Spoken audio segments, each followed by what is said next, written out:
8 days under siege by Russian invaders, the city of Mariupol, Donetsk region, which has no electricity, heat, water and mobile service, has been waiting 3 days for a green corridor to evacuate the local population.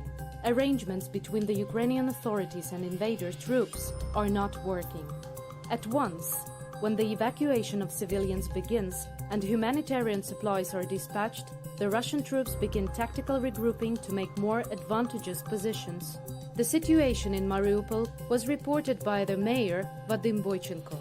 We gather people at locations where we are ready to evacuate.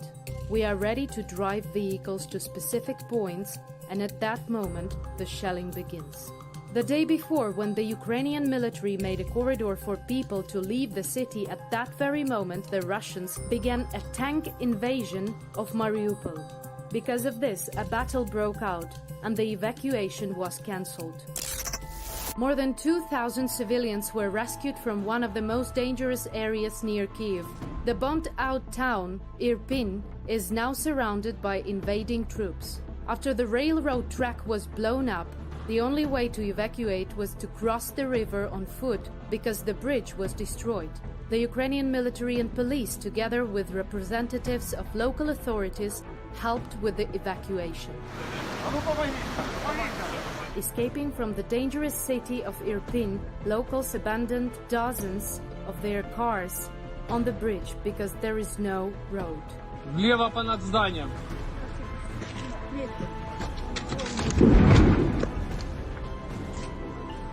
During several days of evacuation to Kyiv, about a dozen people came under fire from the Russian military. Some people were killed.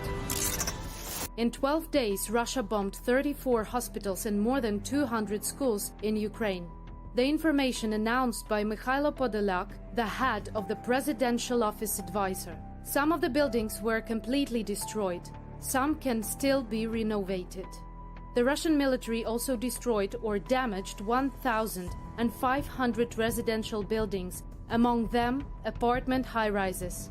More than 900 towns in Ukraine are left without electricity, water and heating supplies. Several major Ukrainian cities are on the verge of humanitarian catastrophe.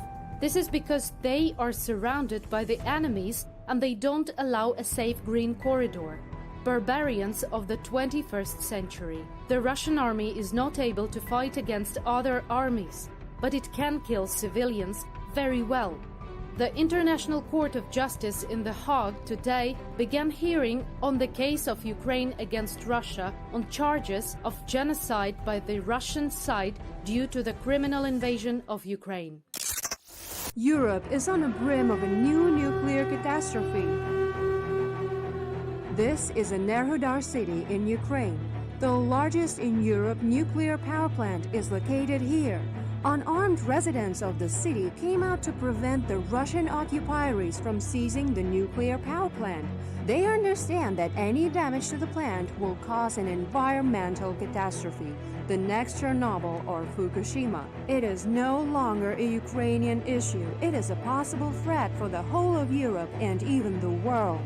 For the first time in war history, the Russian army has deliberately attacked a nuclear power plant. It is definitely an act of state terrorism. Even if the concrete walls of the plant will deter the impact, its transformers and turbines are defenseless against mortars and tanks. If they are damaged, there will be a leak of a radiation cloud, and only the wind knows where this cloud goes. Ukrainians defend their land courageously, but their strength is limited. The Russian army acts like terrorists, shelling hospitals, maternity wards, kindergartens, and civil neighborhoods. Putin's army will stop at nothing, even if it means a nuclear disaster. We live in a global world. There are no walls of sanctions or money that will protect you from this disaster. The larger ecosystem of the region covers not only the Black Sea and multiple rivers that run through Ukraine, but also dozens of European countries that are less than 1,000 kilometers away. The outcomes of the possible tragedy will be catastrophic. They will last for decades and cost trillions of euros to overcome. While every Ukrainian is defending Europe with their bare hands from Putin's evil intentions, what does the world do?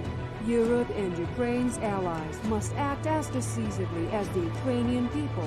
Protecting and closing the Ukrainian sky is the #1 task to avoid this catastrophe, because radiation has no nationality and stops at no borders.